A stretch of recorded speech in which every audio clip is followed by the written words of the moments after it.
Mon frère m'a pointé du doigt au tribunal. Elle a vécu au crochet de nos parents toute sa vie.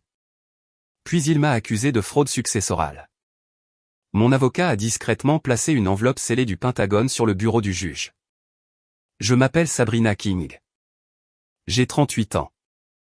Et le matin où mon frère aîné m'a poursuivi en justice au sujet de la fiducie de nos défunts parents, il m'a pointé du doigt à travers une salle d'audience de Chicago comme s'il identifiait une criminelle.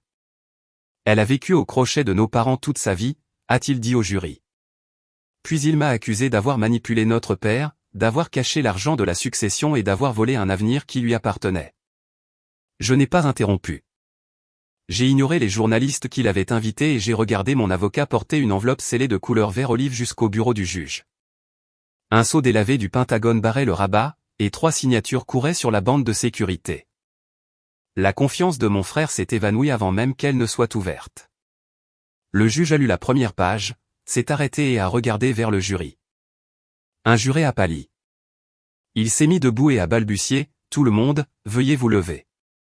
Le juge lui a ordonné de s'asseoir, a fait évacuer la salle d'audience et a convoqué les 2 équipes juridiques. Mon frère a chuchoté à son avocat, « Ce dossier a été détruit ». Je l'ai entendu. Mon avocat aussi. C'est à ce moment-là que j'ai compris que cette affaire n'avait jamais vraiment porté sur l'héritage. Il s'agissait de ce que nos parents avaient découvert avant de mourir, de ce que mon frère avait fait pour l'effacer, et de la raison pour laquelle il m'avait fait confiance pour terminer ce qu'ils avaient commencé. Avant que je vous dise ce qui était écrit sur cette première page et ce qui s'est passé après que je sois finalement sorti de cette salle d'audience, dites-moi quelle heure il est là où vous êtes. D'où regardez-vous? Et quel temps fait-il chez vous? Est-ce que cela correspond à votre humeur aujourd'hui? Je suis curieuse de voir jusqu'où cette histoire voyagera. 18 mois avant que cette enveloppe n'atteigne le juge, je me tenais dans la cuisine de mes parents avec un reçu de pharmacie dans une main et un avis de prêt hypothécaire en souffrance dans l'autre. Ma mère venait de terminer une autre série de traitements. Les mains de mon père avaient commencé à trembler et mon frère n'était pas venu nous voir depuis cette semaine. J'avais déjà payé l'agence de soins à domicile, remplacé la chaudière cassée et transféré assez d'argent pour empêcher la banque d'entamer une procédure de saisie. Je n'ai jamais considéré cela comme un sacrifice. C'étaient mes parents. Ils nous avaient élevés dans cette étroite maison en briques. Et quand leurs forces ont décliné, j'ai fait ce que je croyais que la famille était censée faire. Le nom de mon frère était Mark King, et il préférait décrire son absence comme une gestion des choses à distance. En pratique, cela signifiait envoyer des courriels autoritaires, exiger des copies de chaque document et apparaître chaque fois qu'une signature ou une photo pouvait le faire paraître impliqué. Mark avait toujours été doué pour occuper le centre d'une pièce sans en porter le poids. Quand notre père lui a demandé de l'aide pour organiser les factures médicales, Mark a dit que son entreprise entrait dans une phase d'expansion critique. Quand notre mère a eu besoin de quelqu'un pour la nuit après une opération, il a envoyé des fleurs avec une carte signée « Votre fils dévoué ». J'ai dormi sur une chaise à côté de son lit pendant 4 nuits et je retournais au travail chaque matin depuis la cafétéria de l'hôpital. À l'époque, j'étais consultante indépendante en conformité. Mes clients m'engageaient pour trouver des anomalies dans les dossiers financiers avant que les régulateurs ne les trouvent. L'ironie aurait été drôle si elle n'était pas devenue si cruelle. J'étais formé pour remarquer les dates modifiées, les relevés manquants et les chiffres qui refusaient de concorder. Pourtant, je continuais à ignorer ces mêmes signes avant-coureurs au sein de ma propre famille parce que je ne voulais pas que le soupçon soit la dernière chose que je partage avec mes parents. Mon père avait passé la majeure partie de sa carrière à auditer les systèmes d'approvisionnement pour le département de la Défense. Même après sa retraite, il traitait chaque reçu de la maison comme un document officiel. Il conservait des classeurs étiquetés, des registres en double et des notes manuscrites expliquant pourquoi chaque décision majeure avait été prise.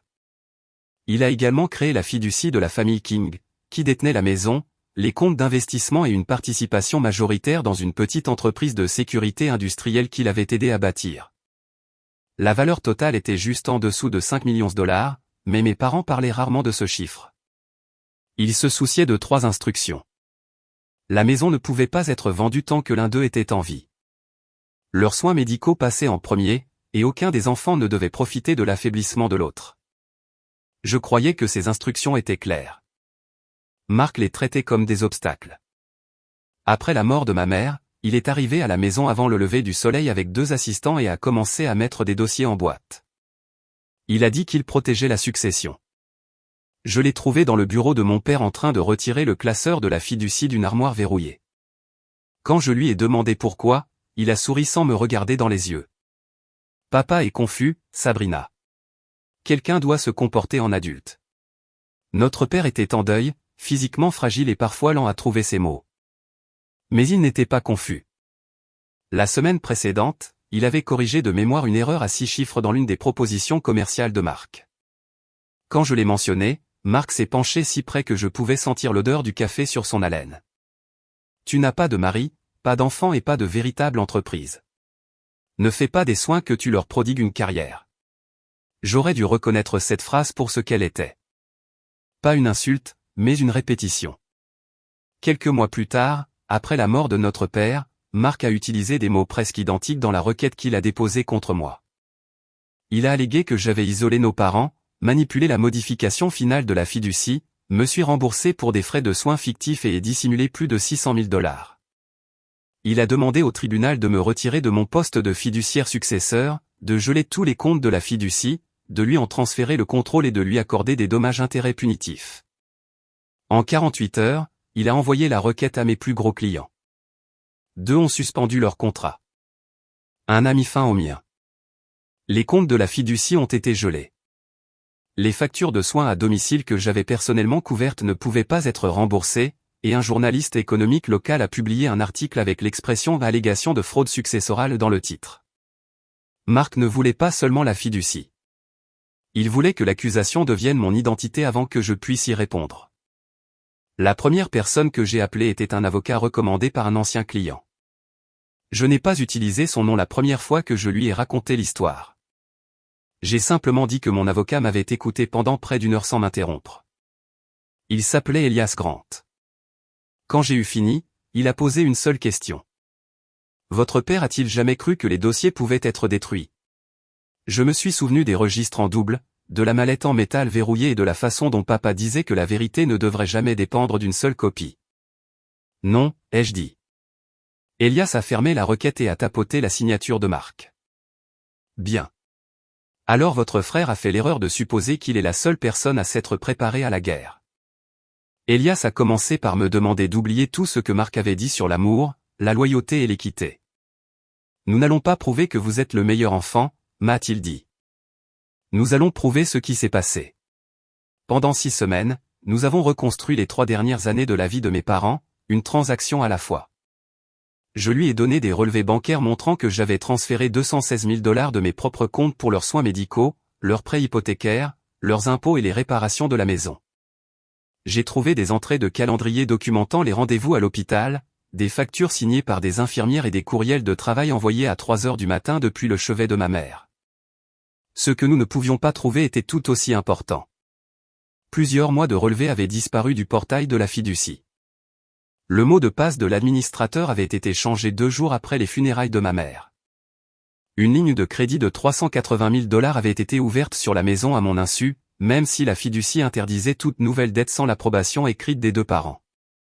L'autorisation portait la signature de mon père.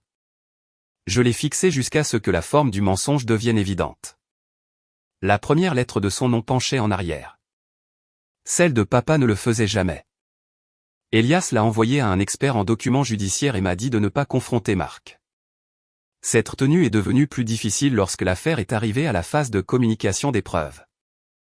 Marc a produit des photos de moi entrant dans la maison, des reçus d'épicerie débités sur la carte de mes parents et une feuille de calcul intitulée « Avantages personnels de Sabrina ».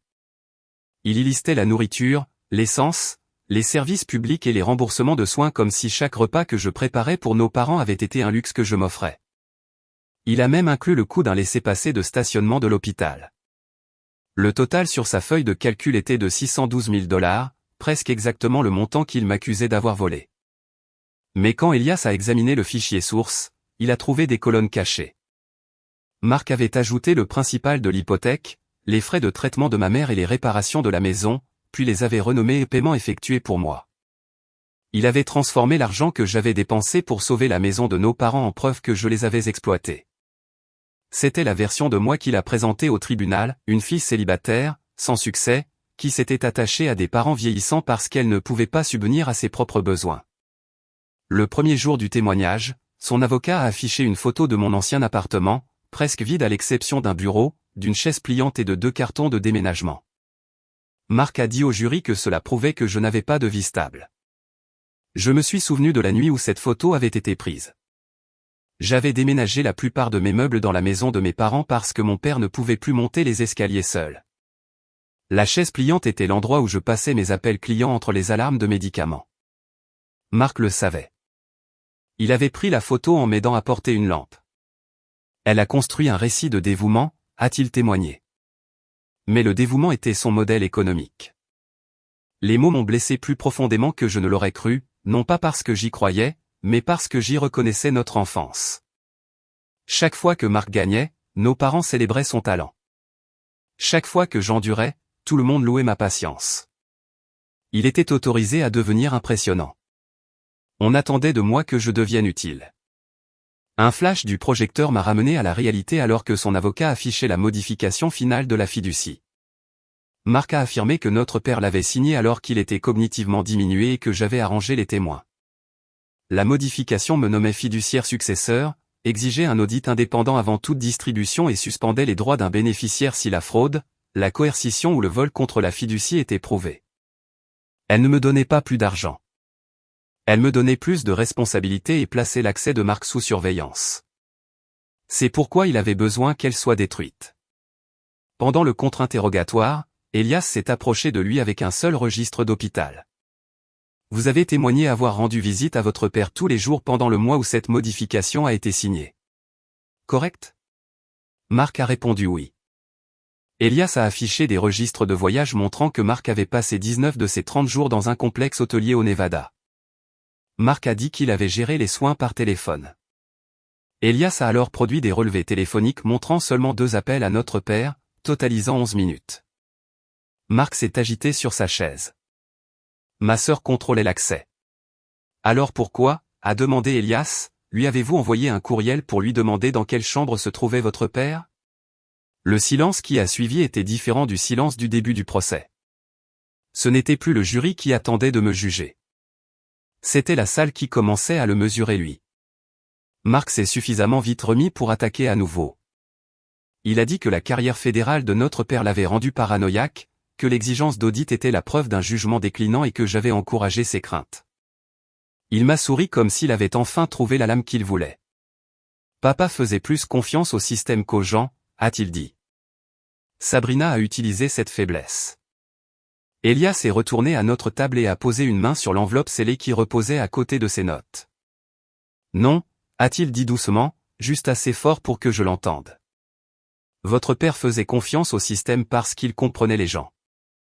L'enveloppe n'apparaissait pas sur notre liste de pièces à conviction publique car elle avait été placée sous une ordonnance de protection, pendant que le tribunal déterminait si des informations fédérales à l'intérieur restaient confidentielles. Mon père l'avait remise à un notaire militaire à la retraite 9 mois avant sa mort. Le notaire l'a placée sous garde inviolable, a signé sur le sceau avec 2 témoins et l'a transférée dans une installation de stockage de documents sécurisés identifiés dans la fiducie. Elias en a pris connaissance grâce à une phrase cachée dans les métadonnées du dernier fichier comptable de mon père. Paquet d'intégrité à libérer uniquement sur allégation formelle d'incapacité, de coercition ou de fraude du bénéficiaire. Le procès de Marc avait activé les 3 conditions. Avant le procès, le département de la Défense a confirmé que le paquet ne contenait aucun matériel actuellement classifié, mais il a demandé au juge d'examiner la première section en privé. Car elle authentifiait l'ancien poste de mon père et faisait référence à une ancienne enquête de l'inspecteur général. C'est pourquoi l'enveloppe avait l'air officielle. Ce n'était pas un ordre secret du gouvernement, et elle ne donnait pas à mon père de pouvoir sur le tribunal. C'était simplement le dernier système de chaîne de possession conçu par un homme qui avait passé sa vie à s'attendre à ce que des personnes malhonnêtes attaquent les dossiers. Quand Elias l'a placé sur le bureau, le juge a coupé le sceau et a déplié la première page. Le juré qui s'est levé avait servi comme officier de logistique dans l'armée. Il a reconnu le titre complet de mon père sous l'entête du Pentagone, Charles King, ancien directeur adjoint pour l'intégrité des approvisionnements. Des années plus tôt, Papa avait dirigé un audit qui avait révélé des blindages de véhicules défectueux avant qu'ils ne soient déployés dans plusieurs unités, dont une liée au commandement de ce juré. Le juré a expliqué plus tard qu'il n'avait jamais rencontré mon père et n'avait pas reconnu mon nom de famille lors de la sélection. Voir le titre l'a surpris, et se lever avait été un geste instinctif de respect. Le juge a immédiatement renvoyé le jury, l'a interrogé sous serment, puis l'a récusé pour protéger l'équité du procès. Un suppléant a pris sa place. L'avocat de Marc a demandé l'annulation du procès, mais le juge l'a refusé après avoir confirmé qu'aucun autre juré n'avait vu la page clairement ou entendu quoi que ce soit au-delà du titre. Le moment était dramatique, mais ce qui importait est venu après la fermeture des portes de la salle d'audience. La première section contenait 3 évaluations cognitives indépendantes réalisées pendant le mois où Marc prétendait que notre père manquait de capacité. Chaque évaluation l'a trouvé alerte, orienté et capable de comprendre des décisions financières complexes. L'une avait été requise avant que papa puisse terminer une revue de consultation pour un entrepreneur fédéral. Il avait obtenu un score plus élevé à l'évaluation du raisonnement que la plupart des professionnels actifs de son âge. La deuxième section contenait une déposition vidéo enregistrée sous serment avec 2 avocats présents, dont aucun ne me représentait. À l'écran, mon père semblait plus mince que dans mon souvenir, mais sa voix était précise. Il a identifié chaque actif de la fiducie, expliqué le but de la modification et décrit la ligne de crédit ouverte sur la maison. « Je n'ai pas autorisé cette dette », a-t-il dit. La signature est une imitation. Je crois que mon fils l'a créée ou l'a fait créer. Mon souffle s'est coupé au mot au fil. Je savais que papa était méfiant. Je ne savais pas qu'il était parvenu à cette conclusion. La vidéo a continué. Il a décrit comment Marc avait fait pression sur lui pour vendre la maison, avait soutenu que les soins de ma mère coûtaient trop cher et avait demandé un accès anticipé aux parts de l'entreprise. Puis papa s'est tourné vers la caméra. Ma fille a payé des dépenses qui auraient dû être payées par cette fiducie. Elle a refusé le remboursement parce qu'elle craignait que l'accepté ne soit utilisé contre elle. J'ai demandé à mon comptable d'enregistrer chaque contribution comme une dette envers elle, non comme un cadeau de sa part et non comme un revenu pour elle. Elias a mis la vidéo en pause et a présenté le registre certifié inclus dans le paquet. Il correspondait à mes transferts au centime près. Les 612 000 $ que Marc appelait des avantages personnels étaient en fait des factures médicales, des paiements de dettes garanties, des impôts fonciers et des réparations d'urgence. Mon père avait annoté chaque entrée de sa propre main. À côté du laissez-passer de stationnement de l'hôpital, il avait écrit « Sabrina est restée à nouveau pour la nuit. Elle a refusé de laisser sa mère se réveiller seule. » J'ai baissé les yeux parce que cette seule phrase a failli briser le contrôle que j'avais maintenu à travers chaque accusation. Marc ne m'a pas regardé. Son avocat s'est opposé aux notes manuscrites comme étant des oui-dire, et le juge a limité la façon dont elles pouvaient être utilisées, mais les dossiers financiers eux-mêmes ont été authentifiés. Elias a alors révélé la première grande surprise du paquet. Mon père n'avait pas seulement documenté mon soutien. Il avait ordonné un audit jury comptable externe de la fiducie, de l'entreprise et de la ligne de crédit sur la valeur domiciliaire. L'audit a identifié des transferts acheminés par une société de conseil enregistrée au nom du partenaire commercial de Marc. Le total était de 447 000 $. Marc m'avait accusé d'avoir volé 600 000 $ tout en cachant près d'un demi-million qu'il avait lui-même détourné. Le juge l'a regardé droit dans les yeux et l'a averti que tout témoignage qu'il donnerait à partir de ce moment pourrait être transmis pour une enquête pour parjure. Pour la première fois de ma vie, mon frère n'a pas répondu immédiatement. Ses lèvres se sont entr'ouvertes, mais aucune phrase confiante n'est arrivée. L'enveloppe scellée n'avait pas encore tout prouvé. Elle lui avait fait quelque chose de plus dangereux. Elle avait rendu chaque mot qu'il avait déjà prononcé mesurable. L'audit jury comptable a donné à Elias la permission de suivre des comptes dont Marc avait insisté pendant des mois qu'ils n'existaient pas. Le lendemain matin, un spécialiste nommé par le tribunal a témoigné que les produits de la ligne de crédit sur la valeur domiciliaire avaient transité par 3 entités avant d'atteindre une société contrôlée par Marc. Une partie de l'argent a payé ses dettes commerciales. Une autre partie a financé un acompte pour un condominium. 30 000 $ sont allés à une entreprise de relations publiques 2 semaines avant qu'il n'intente un procès contre moi. L'entreprise avait préparé des éléments de langage me décrivant comme financièrement dépendante, socialement isolée et en position d'exploiter des parents vulnérables. Marc n'avait pas répété des opinions cruelles sous le coup de la colère. Il les avait achetées comme stratégie. Elias a affiché la facture, puis a demandé à Marc s'il avait envoyé la requête de fiducie à mes clients.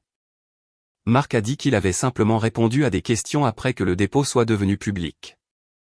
Elias a produit un courriel que Marc avait envoyé avant que le greffier n'estampille le dossier.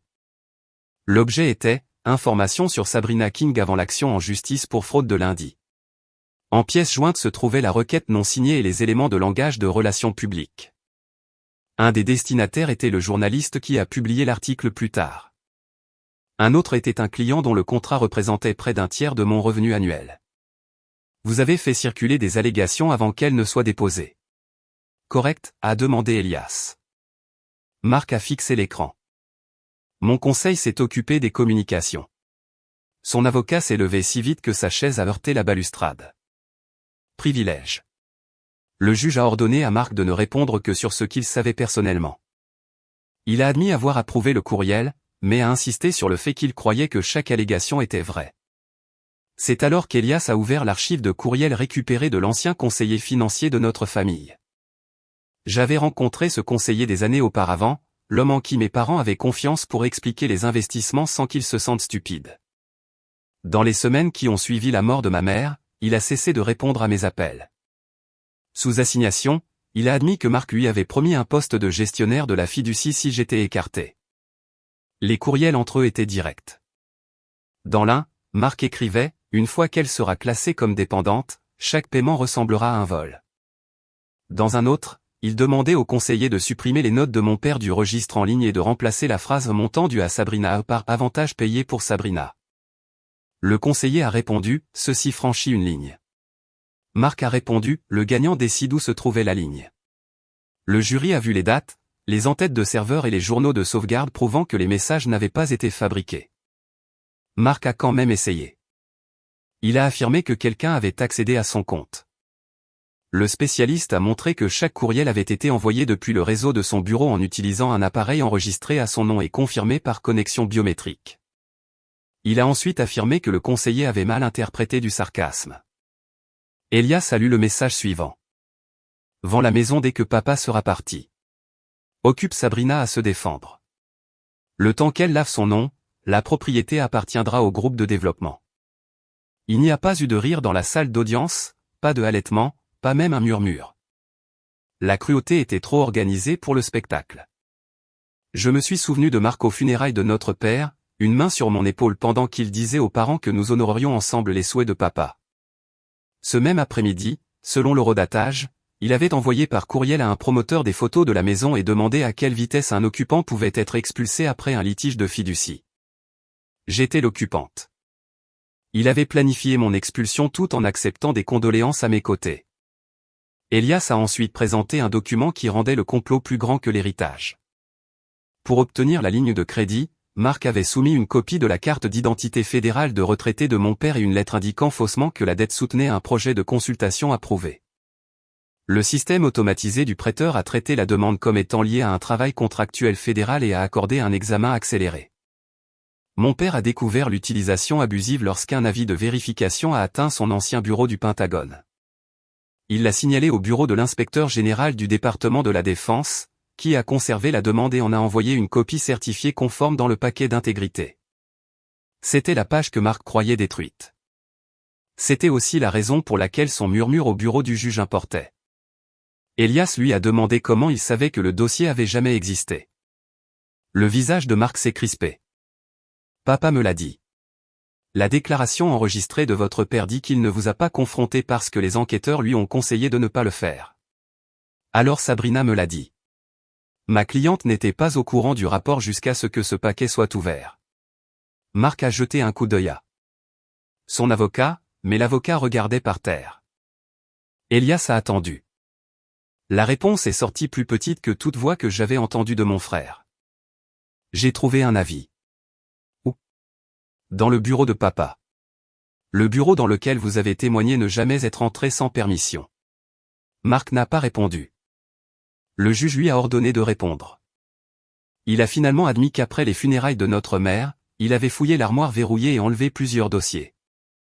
Il a dit qu'il n'avait détruit que des doubles parce qu'il craignait que le chagrin de notre père ne les rendût irrationnels. Elias a brandi le classeur de la fiducie récupéré de Marc lors de la communication des preuves. Un bord coupé à l'intérieur de la couverture arrière correspondait à l'avis manquant. Mon frère n'était pas tombé par hasard dans ce procès. Il avait passé plus d'1 an à effacer des preuves, à réécrire des registres, à acheter un récit public et à utiliser le tribunal comme scène finale du vol. Le juge a ordonné au greffier de transmettre les pièces pertinentes au procureur de l'État et à l'inspecteur général fédéral.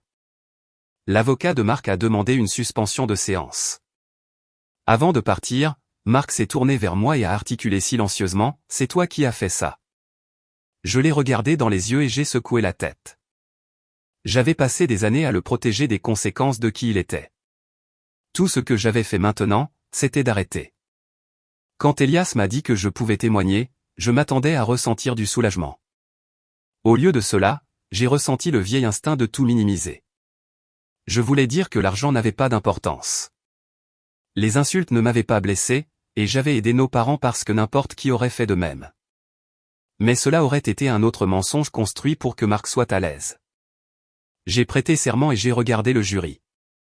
J'ai expliqué que j'avais emménagé dans la maison après le diagnostic de ma mère, réduit mon travail de consultation et utilisé mes économies lorsque les retards d'assurance menaçaient son traitement. J'ai décrit la nuit où mon père a découvert la ligne de crédit falsifiée. Il était assis à la table de la cuisine avec une loupe sur la signature.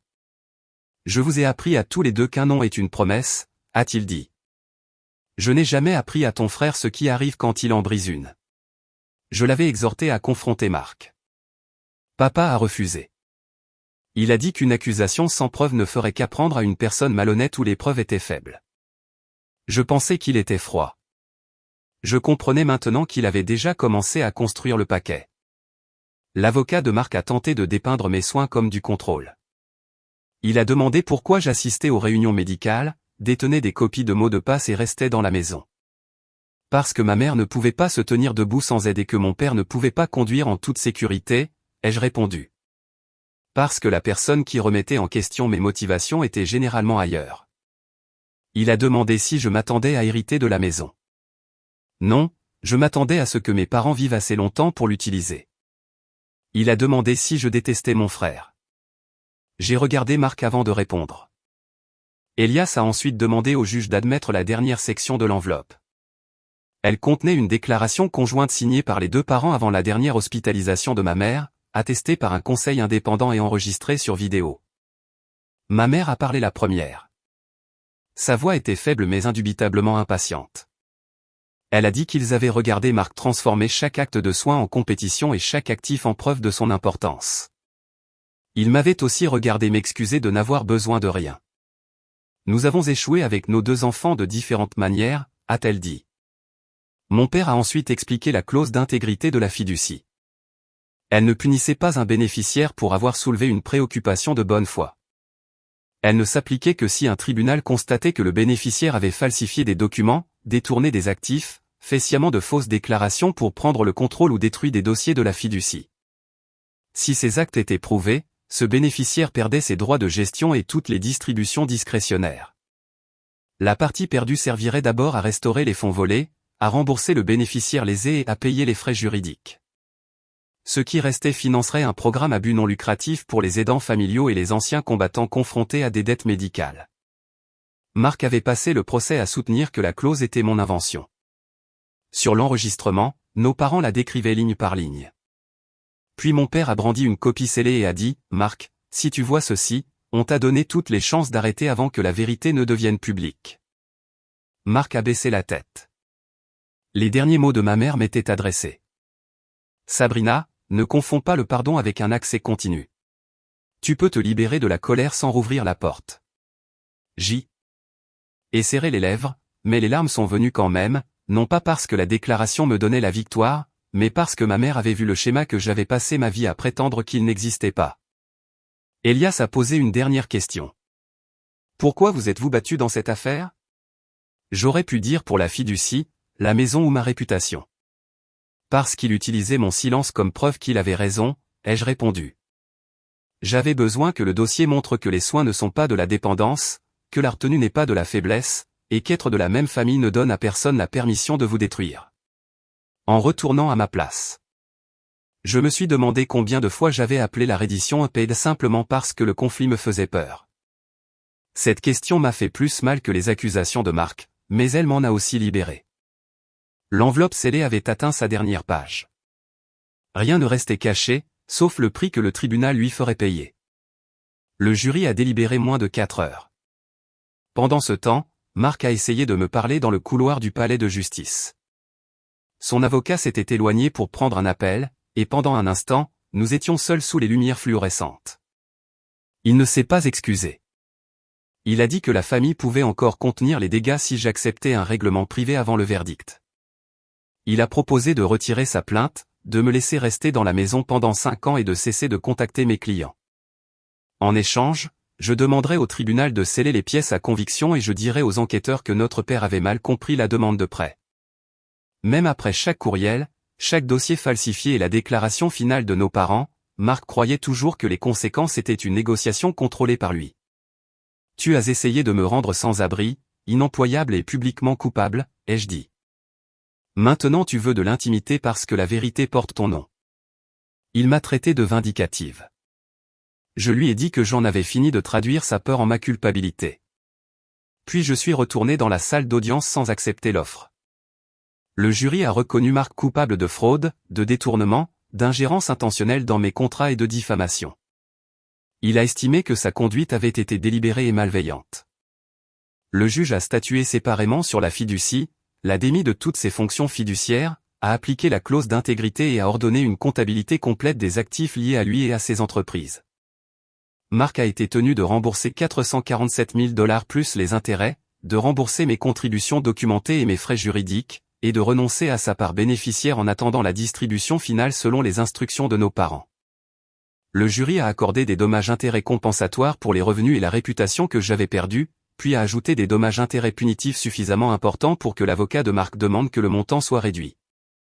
Le juge a dit que des requêtes post-procès pouvaient être déposées, mais que les preuves justifiaient une sanction sévère. À la fin de l'audience, Marc faisait face à un jugement dépassant $1 million, à la perte de sa part de la fiducie, et à des enquêtes distinctes de l'État et fédérales impliquant la falsification, la fraude financière, la destruction de dossiers et l'utilisation abusive d'une pièce d'identité fédérale. Le conseiller financier a renoncé à sa licence lors de l'enquête réglementaire et a accepté plus tard de coopérer. La société de développement s'est retirée de l'affaire de la maison. Le journaliste qui avait répété les allégations de Marc a publié une correction renvoyant au verdict. Mon ancien client a envoyé des excuses soigneusement formulées et a demandé si j'envisagerais de revenir. J'ai refusé. Certaines portes s'étaient fermées parce que Marc m'y avait poussé, mais je ne voulais plus de chaque pièce qui avait autrefois accepté si facilement sa version de moi. Les partenaires commerciaux de Marc l'ont démis de ses fonctions de direction en une semaine. Plusieurs parents m'ont qualifié de cruel pour avoir permis que l'affaire devienne publique. Aucun d'entre eux n'avait appelé lorsque mes comptes étaient gelés ou que mon nom apparaissait à côté du mot fraude. J'ai cessé de me défendre auprès des gens qui exigeaient que ma souffrance reste silencieuse avant de me qualifier de gentille. Des mois plus tard, le tribunal a approuvé la comptabilité finale de la fiducie. Une fois les dettes, les remboursements et les obligations légales payées, la partie que Marc a perdue a financé l'initiative de secours aux aidants Ruth et Charles King. Elle fournissait des subventions d'urgence aux adultes s'occupant de parents malades et aux familles d'anciens combattants confrontés à des dettes médicales. J'ai gardé la maison, non pas comme un trophée, mais parce que nos parents m'avaient expressément donné la possibilité d'y vivre ou de la placer dans le programme. J'ai transformé le bureau de mon père en une clinique de documentation gratuite où les aidants pouvaient organiser les demandes d'assurance, les procurations et les comptes du ménage avant qu'une crise ne les rende vulnérables. La première fois que j'ai déverrouillé cette pièce, j'ai trouvé une note collée sous le tiroir du bas. C'était de l'écriture de papa. Un dossier propre ne peut garantir la justice, mais il donne à la justice un endroit où se tenir. Je me suis assise par terre et j'ai pleuré plus fort qu'au tribunal. Marc m'a finalement envoyé une lettre de 6 pages. La majeure partie expliquait ce que la pression lui avait fait, comment nos parents m'avaient favorisé vers la fin, et comment l'humiliation l'avait rendu désespéré. Le dernier paragraphe contenait les seules excuses, suivi immédiatement d'une demande que je dise au procureur qu'il avait agi par chagrin. Je n'ai pas répondu. Le pardon, ai-je appris, pouvait être privé. La réconciliation exigeait la vérité, la réparation et le changement, et Marc cherchait toujours un langage qui faisait que ses choix appartenaient à quelqu'un d'autre. À l'anniversaire du verdict, je me tenais sur les marches de la maison pendant que des familles arrivaient pour le premier atelier de l'initiative. J'avais gagné le procès, mais la victoire ne ressemblait pas à un triomphe sur mon frère. C'était comme la fin de mon obligation de perdre pour qu'il puisse se sentir puissant. Je pensais que je quitterais le tribunal en me sentant joyeuse. Au lieu de cela, j'ai ressenti du chagrin, du soulagement et une certitude tranquille que j'avais enfin arrêté de m'abandonner. Mon frère avait essayé d'utiliser la fiducie de nos parents pour m'effacer. L'enveloppe scellée ne m'a pas donné la vengeance en le détruisant. Elle a rendu chaque choix à son propriétaire légitime. Ses choix sont devenus ses conséquences. Les miens sont devenus mon avenir. En fermant la porte ce soir-là, je me suis posé une dernière question. Partir était-il un acte de vengeance, ou était-ce le premier acte d'amour honnête que je m'étais jamais montré? Je connaissais déjà la réponse. Nous remercions chaque spectateur qui a suivi cette histoire du début à la fin. Cette vidéo est entièrement fictive et réalisée uniquement à des fins de narration dramatique, de réflexion éducative et de divertissement. Nous espérons que le message final restera avec vous. Même après la trahison, la déception ou la perte, vous avez toujours le pouvoir de choisir un esprit plus calme, un cœur plus fort pour un avenir qui ne vous demande plus de vous trahir. Votre histoire ne doit pas se terminer là où quelqu'un vous a blessé. Elle peut recommencer là où vous choisissez enfin votre propre valeur.